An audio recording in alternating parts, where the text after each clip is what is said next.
हमारा next part of speech interjection है। और इंटरजेक्शन के बारे में आपको ये पता है कि इंटरजेक्शन बेसिकली सडन फीलिंग्स को, सडन इमोशंस को या सडन रिएक्शंस को कहते हैं। ठीक है। और ये किसी एक्शन की बेस में होते हैं। और वो एक्शन क्या होता है वो भी हमें सेंटेंस के अकॉर्डिंग पता चल जाता है जब हम उसको देखते हैं और एनालाइज करते हैं। सो अगर हम इसकी बिल्कुल प्रिसाइज और शॉर्ट डेफिनेशन देखें तो हम ये कह सकते हैं कि जो अब्रप्ट रिएक्शंस होते हैं उनको इंटरजेक्शंस कहा जाता है। ठीक है। ओके, सो हम इंटरजेक्शंस की आउटलाइन को देख लेते हैं। इस टॉपिक में सबसे पहले हम इसका ओवरव्यू लेंगे, इसकी डेफिनेशन को देखेंगे, कुछ एग्जांपल्स को देखेंगे और उसके बाद इंटरजेक्शंस की टाइप्स को देख लेंगे। ठीक है। वो वर्ड्स जो हमें सेंटेंसेस के अंदर इमोशंस डिस्क्राइब करते हैं उनको हम इंटरजेक्शंस कहते हैं। ओके। जो इंटरजेक्शंस होते हैं बेसिकली उनको आप अकेले भी यूज कर सकते हैं। लाइक अगर अलास्ट एक है इंटरजेक्शन, तो जरूरी नहीं है कि आपके सिर्फ और सिर्फ उसको सेंटेंस के साथ ही इस्तेमाल करना है। अगर आपने कहीं पे एक सॉरो फीलिंग देनी है या कोई सडन या फिर कोई सडन ऐसा वर्ड इस्तेमाल करना है जो सैडनेस को शो करे, तो आप इंटरजेक्शंस भी यूज कर सकते हैं according to your required circumstances या situations. So they can stand alone also. अच्छा, अगर हम इसकी नोटेशन की बात करें या जिस तरह से इनको शो किया जाता है, तो वो एक एक्सक्लेमेशन मार्क है। ठीक है। ये एक्सक्लेमेशन मार्क इस तरह से होता है और इंटरजेक्शन के वर्ड्स के एंड पे यूज करना होता है। कुछ एग्जांपल्स अगर देखे जाएं इनको सेंटेंसेस में इस तरह से इस्तेमाल किया जाता है कि ये स्टार्ट में आते हैं मोस्टली। ठीक है। और उसके बाद आपका सेंटेंस होता है और इंटरजेक्शंस अपने सेंटेंस के अकॉर्डिंग ही आते हैं। अगर कोई सेंटेंस है जिसके अंदर कोई खुशी की बात की गई है तो हैप्पीनेस से रिलेटेड जो इंटरजेक्शन है वो इस्तेमाल किए जाएंगे। अगर कोई सॉरो फीलिंग है, कोई सैडनेस की बात की गई है, तो फिर आपके इंटरजेक्शंस भी चेंज हो जाते हैं। अब हम इसकी टाइप्स को देख लेते हैं। तो इंटरजेक्शन की बेसिकली 6 टाइप्स हैं जिनको हम यहाँ पे डिस्कस करेंगे और इनके अंदर तकरीबन आपके सारे इंटरजेक्शंस कवर हो जाते हैं। ठीक है। और ये आपके पास 6 सिचुएशंस हैं जिसके अंदर आप इंटरजेक्शन इस्तेमाल करते हैं और हर सिचुएशन के इंटरजेक्शंस अलग अलग होते हैं। ठीक है। अब हम इनको आगे फर्दर देख लेते हैं। इसमें कौन कौन से जॉय का, सॉरी, ग्रीटिंग का है, जॉय का है, अटेंशन का है, अप्रूवल का है, सरप्राइज का है और सॉरो का है। इंटरजेक्शंस आप कोशिश किया करें कि आप अपने सेंटेंसेस में ऐड कर लें, क्योंकि वो यही बात है कि आप कितना अपने सेंटेंस स्ट्रक्चर को स्ट्रॉन्ग बनाना चाहते हैं, कितना इंप्रूव करना चाहते हैं मुख्तलिफ पार्ट्स ऑफ स्पीच को यूज करते हुए। तो अगर उस पॉइंट ऑफ व्यू से देखा जाए तो आप सेंटेंस के अंदर इंटरजेक्शन का एडिशन कर सकते हैं। ठीक है। अपनी सिचुएशन के अकॉर्डिंग, जैसे अगर कोई अटेंशन की सिचुएशन है और या अप्रूवल की है, तो वो डिपेंड करते हुए सिचुएशन के अकॉर्डिंग आप उसकी टाइप के अकॉर्डिंग यूज कर सकते हैं। ठीक है। जो उसके अंदर एग्जांपल्स आती हैं या इंटरजेक्शंस आते हैं वो। तो सबसे पहले इंटरजेक्शन हमारे पास आ जाता है इंटरजेक्शन ऑफ ग्रीटिंग्स। ग्रीटिंग का ये मतलब होता है किसी से उसका हालचाल पूछना, उसको सलाम दुआ करना। ओके।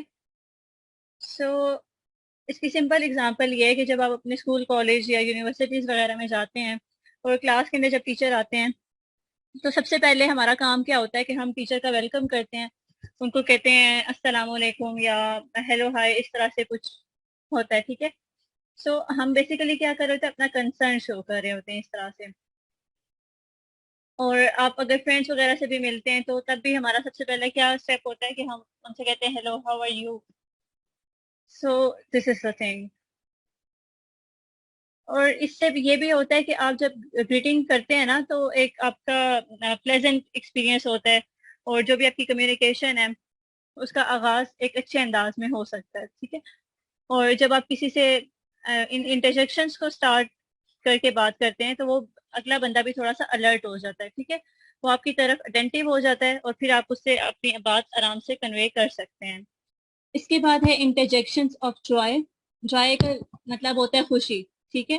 तो इसका मतलब ऑब्वियस है कि हम इसमें अपनी खुशी की सिचुएशंस के लिए इंटरजेक्शंस यूज करेंगे। ठीक है?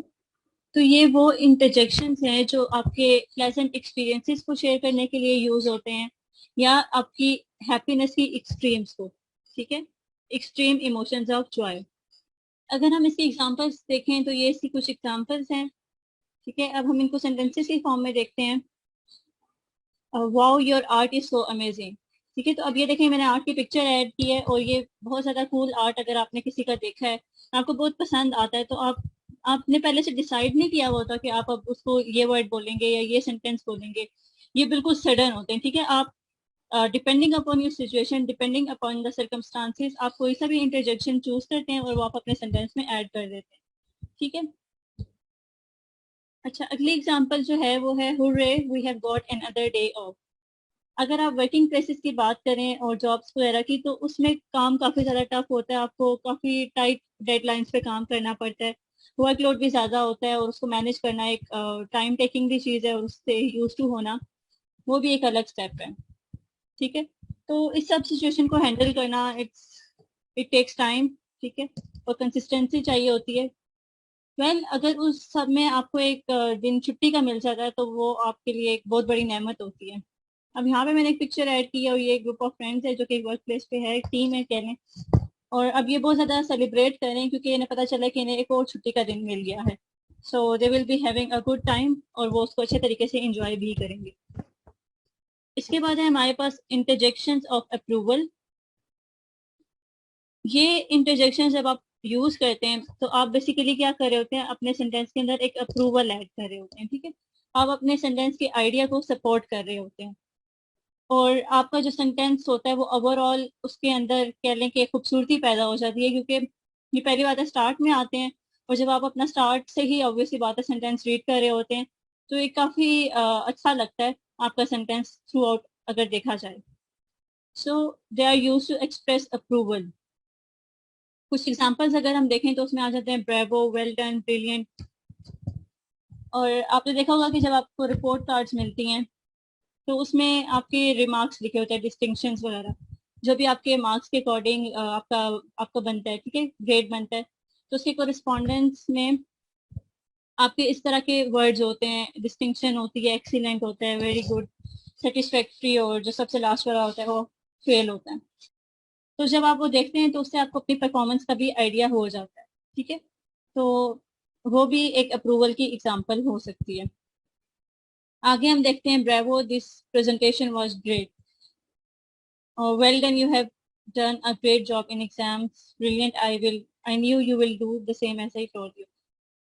जब आपके सेंटेंस के अंदर मौजूद तमाम एक्सपेक्टेड क्राइटेरियाज और सिचुएशंस, कंडीशंस वगैरह फुलफिल हो जाती हैं तो तब आप अपने सेंटेंस के अंदर इंटरजेक्शन ऑफ अप्रूवल को यूज कर सकते हैं।